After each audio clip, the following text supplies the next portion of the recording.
Sir ఒక sister brother sentiment లాగా ఇక్కడ ఆంధ్రప్రదేశ్లో జగన్మోహన్ రెడ్డి గారు, షర్మిల గారు, ఇక్కడ కవిత గారు, కేటీఆర్ గారు. అంటే కవిత గారు అంటారంటే నాకు మా బీఆర్ఎస్లో నాకు ఒకరే నాయకుడు, అది కేసీఆర్ గారు. అంటే ఇండైరెక్ట్గా కేటీఆర్ని విభేదించినట్టుగా అనిపిస్తుందండి మాకు. దీన్ని ఎలా చూద్దామంటారు సార్? అంటే ఇక్కడ వ్యత్యాసం ఏంటంటే ఇక్కడ కేసీఆర్ గారు ఉన్నారు, అవునండి, అక్కడ రాజశేఖర రెడ్డి గారు లేరు. గమనించుకోండి. అవునండి. అక్కడేమో రాజశేఖర రెడ్డి గారి సంపాదనలో ఆయన అడ్డం పెట్టుకుని సంపాదించిన దాంట్లో కూడా నాకు వాటా కావాలని చెప్పని షర్మిల గారు అడుగుతున్నారని, లేదు ఇది నా స్వార్జితం, ఆయనకున్నటువంటి ఆస్తిపాస్తుల్లో నీకు వాటా ఇస్తా కానీ వ్యాపార సంస్థలో నీకేంటి సంబంధం అని చెప్పని జగన్మోహన్ రెడ్డి మాట్లాడుతున్నాడు. అట్లా చెల్లికి అన్నకి వైరం జరుగుతూ ఉంది.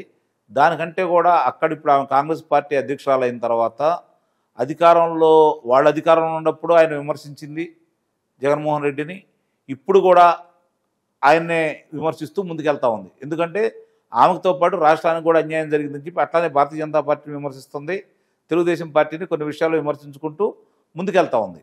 ఇక్కడికి వచ్చేతలకి కవిత పేరు పెట్టి ఎవరిని విమర్శించట్లా, ఆమె పేరు పెట్టి విమర్శిస్తుంది వాళ్ళ అన్నని. అవునండి.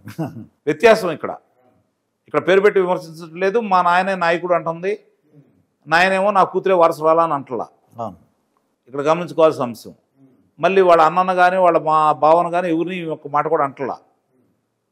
వాళ్ళ నాన్న మంచాడు, చుట్టుపక్కల వాళ్ళ వల్లే ఇది జరుగుతుందని చెప్పి ఆమె భావిస్తూ ఉంది. ఆయనేమో అక్కడ వాళ్ళ చెల్లెలు మాత్రం ఏమంటుంది, అన్నిటికీ బాధ్యుడు మా అన్నయ్య వల్లే ఇట్లాగైంది, రాష్ట్రం ఈ విధంగా అయిపోయింది, నేను అన్యాయం అయిపోయాను, నా కుటుంబం అన్యాయం అయిపోయింది, మేనల్లుడిది మేనగోడల ఆస్తి కూడా లాక్కుంటున్నాడు, మాకు సరైన న్యాయం చేయట్లేదని చెప్పని షర్మిల మాట్లాడతాం. ఇద్దరికి ఉన్న వ్యత్యాసం ఇది. ఈ జరుగుతున్న పరిణామాలు ఏదైనా సరే అత్యధికంగా సంపాదన ఉంటే అన్నా చెల్లెలు లేదు, అన్నా తమ్ముడు లేదు, తల్లి కొడుకు లేదు, తండ్రి కొడుకు లేదు, భార్యాభర్త లేదనడానికి ప్రత్యక్ష తార్కాణాలు ఇవే. అంటే ఇద్దరికి కూడా ఎవరికైనా సరే సంపదే ముఖ్యం తప్ప రక్త సంబంధం కాదు, లేకపోతే బంధుత్వం కాదు, స్నేహం కాదు అనేది స్పష్టంగా ఇక్కడ అర్థమైపోతా ఉంది. అంటే ఆర్థిక సంబంధాలు కానీ మిగిలిన ఏ సంబంధాలు కూడా దానికి దరిదాపుల్లో కూడా రావు. అయ్యే ప్రామాణికంగా తీసుకుంటున్నారు, అయ్యే ప్రయోజనాలని చెప్పి అనుకుంటున్నారు, ఆ విధంగానే ముందుకెళ్లాలని చెప్పి ప్రయత్నం చేస్తున్నారు తప్ప ఇప్పుడు అక్కడ షర్మిల గారు కొట్లాడుకుంటున్నారు, షర్మిలను జగన్మోహన్ రెడ్డి. వాళ్ళు కష్టార్జితం అయితే కాదు కదా, అది ప్రజల సొమ్ము, తండ్రి అధికారాన్ని అడ్డం పెట్టుకుని ఆ రోజు చేశాడు, దాంట్లో నా వాటా కావాలని ఈమె అడుగుతుంది, లేదని చెప్పని ఆయన అంటున్నాడు. నిజంగా అది ప్రజల సొమ్మే కదా.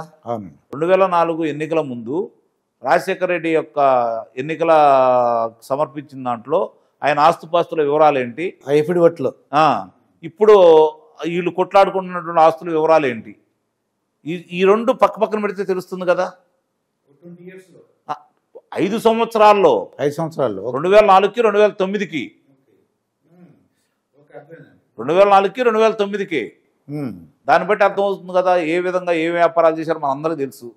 సాక్షికి ఎంత మిగులుతుందో, లేకపోతే భారతీయ సిమెంట్కి ఎంత మిగులుతుందో మనకు తెలుసు, ఏ పాడి వ్యాపారం చేశారో. మరి ఇన్ని వేల కోట్ల రూపాయలు, ఇన్ని లక్షల కోట్ల రూపాయలు సంపద వాళ్ళ దగ్గర ఉంది అంటే ఎక్కడి నుంచి వచ్చింది, ఎవరి ద్వారా వచ్చింది, ఎవరి సంపాదన అది, దాని గురించి కొట్లాడుకుంటున్నారు. ప్రజలు ప్రతిపక్షాలు కూడా దాని గురించే మాట్లాడుతున్నారు. ఎవరు కూడా అసలు ఈ ఆస్తులు మీకు ఎక్కడి నుంచి వచ్చినాయి, ఈ ఆస్తులు ప్రజల ఆస్తులు కదా అని చెప్పని ప్రయోజన వాద్యం కింద ఎవరు కూడా ముందుకెళ్ళట్లేదు. అదే ఆశ్చర్యంగా ఉందండి, చాలా ఆశ్చర్యంగా ఉంది నాకు కూడా. ఇప్పుడు బీఆర్ఎస్లో కూడా వాళ్ళ ఆస్తులు ఇదివరకు ఇన్ని ఉన్నాయి.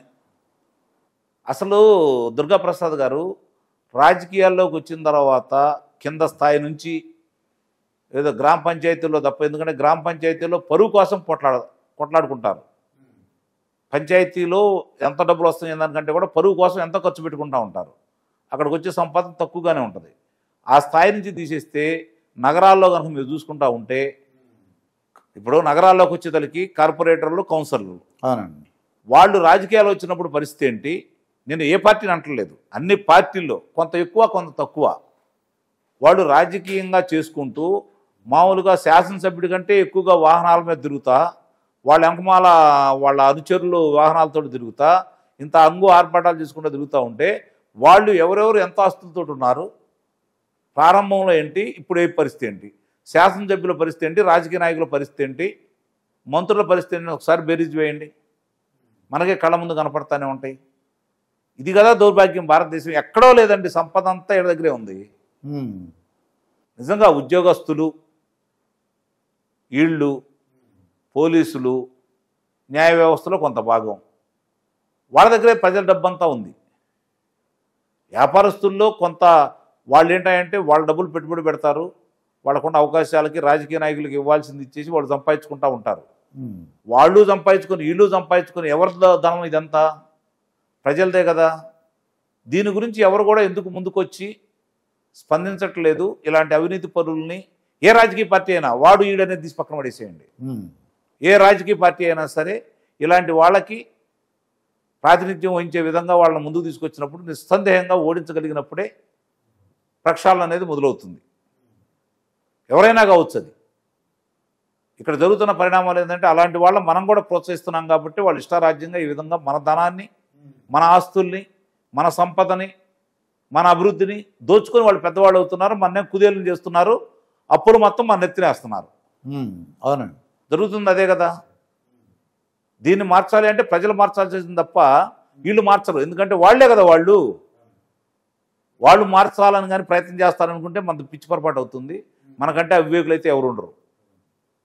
ప్రజలే చైతన్యవంతులు కావాలా. ఎందుకంటే చట్టాలు తయారు చేసేది వాళ్ళే కాబట్టి వాళ్ళకి అనుకూలంగా చేసుకుంటారు తప్ప వాళ్ళకి వ్యతిరేకంగా చట్టాలు తయారు చేయరు కదా. అవునండి. అలాంటి వాళ్ళు ఇప్పుడు రాజకీయంగా ఉన్నారని చట్టాలను తీసుకొస్తారని నేనైతే భావించట్లేదు. ప్రజలే ఎవరికాడు తీర్మానం చేసుకొని ఎవరు మంచి వ్యక్తి, పార్టీలను చూడొద్దు, ఇక్కడ అవునండి. వ్యక్తులను చూడండి. నిస్సందేహంగా ఆ వ్యక్తి కనుక అవినీతి పరుడైతే, దీనికి సంబంధించిన వాడైతే నిర్దాక్షిణ్యంగా ఓడించండి. అప్పుడు పార్టీలను కాకుండా స్వతంత్రులను కనుక మీరు గెలిపించగలిగితే ఉమ్, నిస్సందేహంగా కూడా దీంట్లో మార్పు వస్తుంది. చట్టాల్లో మార్పు తీసుకొస్తారు, కఠినతరం చేస్తారు. మనలాంటి వాళ్ళ భవిష్యత్తులో అపారమైనటువంటి సంపద, ఖనిజ సంపద ఉంది మన భారతదేశంలో. అన్నిటికీ మించి యువశక్తి ఉంది. ఉమ్, రెండూ నిర్వీర్యమైపోతున్నాయి. సహజ వనరులు ఎన్ని ఉన్నాయి మనకి, కానీ దోచుకోవడానికి ఉపయోగపడుతున్నాయి తప్ప ప్రజలకు ఆ ఫలాలు అందట్లేదు కదా. అవునండి. దీని గురించి అందరూ ఆలోచించుకోవాల్సిన పరిస్థితి ఉందైతే నేనైతే భావిస్తున్నాను. ఇదండి అంకమరావు గారితో జరిగిన ఇంటర్వ్యూ. మరొక ఇంటర్వ్యూతో మీ ముందుంటాను. మీ మాస్టర్ దుర్గాప్రసాద్. నమస్కారం సార్. నమస్తే.